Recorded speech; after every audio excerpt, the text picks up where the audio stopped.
We are now in a situation that we've never really been at before, and it's time. It's time that the president announce a declaration of national emergency. Yeah, the mayor also announced Border Patrol agents will release nearly 150 migrants into local communities today, saying that they've gone through a vetting process and they'll be released into the environment now. Joining me now is Arizona Congresswoman, member of the House Energy and Commerce Committee and the House Border Security Caucus. Debbie Lesko is here.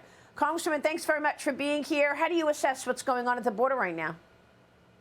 Well, it was already a crisis. I've been to the border multiple times, talked to the Border Patrol officers and the local elected officials along the Arizona border multiple times. It was a crisis before. And now that Title 42 is expired, it's just going to be worse. I mean, this is a national security crisis, but it's also a humanitarian crisis because the Border Patrol officers have told me these young girls are being sold into sex slavery. They're not vetting the adults that they're sending these unaccompanied children to. This is just awful, and the Biden administration and, quite frankly, the Democrats in Congress are complicit in this. What should the administration do now, if anything? What can they do to fix this? Or is it just too late? No, they should sign our border secure bill that the Republicans passed out of the U.S. House yesterday. I mean, that would fix the problems. It instituted a lot of things that the Trump administration did, like remain in Mexico policy, stop and catch and release, install E-Verify for workers and employers. And it started building the fence again. I mean, just common sense things that worked under the Trump administration. We passed that yesterday out of the U.S. House of Representatives. And so, you know, if the Senate passed it and the president signed it, it would solve the problem. Republicans have a solution.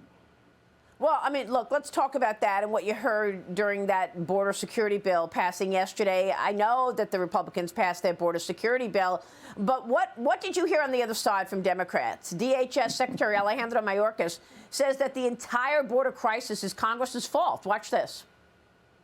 Our current situation is the outcome of Congress leaving a broken, outdated immigration system in place for over 2 decades. It is also the result of Congress's decision not to provide us with the resources we need and that we requested. He's talking about the last 2 decades, Congressman. No word on why things have gotten so much worse just in the last 2 years on Joe Biden's watch. They're blaming you and your colleagues.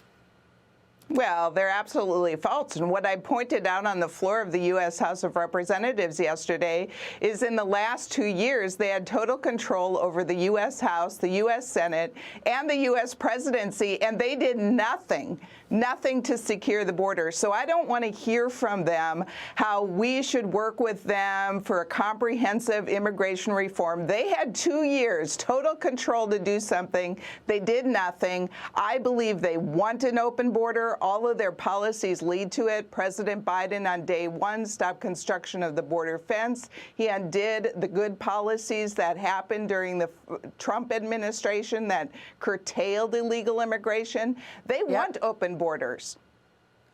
Yeah, well, it certainly appears that way. They also haven't been doing anything about the debt ceiling. President Biden and House Speaker Kevin McCarthy postponing their debt limit talks. They were supposed to happen today. McCarthy says it's because the White House is not budging. A new report suggests the final debt deal could include an agreement on speeding up permits for energy projects, Congresswoman. Is that in the cards? Well, I sure hope so, because it's greatly needed. I mean, the energy policy that the Biden administration has, all the agencies are over-regulating. We're going to have grid unreliability. We won't have electricity when we turn on the lights if we continue with their policies. But permits are taking years and years and years to get for new energy products. So even the Democrats now say we need permit reform because they want their Green New Deal energy projects to get done. They see that the permitting is taking too long for wind and solar, and so now they're on board with permitting reform. And of course, Joe Manchin wants it for all the baseload energy too. That's in his state. So I'm in agreement with permitting reform, and we really need to curtail government spending like the Republicans did in the debt ceiling bill, because it's unsustainable. The interest payment we're paying on national debt is going to surpass our entire budget for Department of Defense soon if we don't get this under control. Well, and there's a piece in the Journal today about the Department of Defense and the worry over this stalemate in terms of the military contractors. Are they going to get funded? I mean, what's your take on that? Well, the Republicans have done the responsible thing. We've been the adults in the room, and we passed a responsible bill that just continues funding at the fiscal year 2022 levels, which was just a few months ago, and it's quite frankly a high spending level because of all the COVID funding that was in it.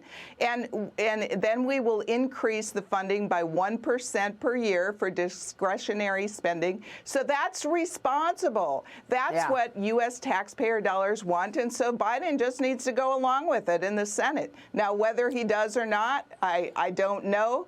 But we are pushing forward. Republicans in the House are getting the job done. All right. We'll be watching all of that, Congresswoman. Good to see you this morning. Thanks very much. Debbie Lesko joining us in Washington this morning. Thank you.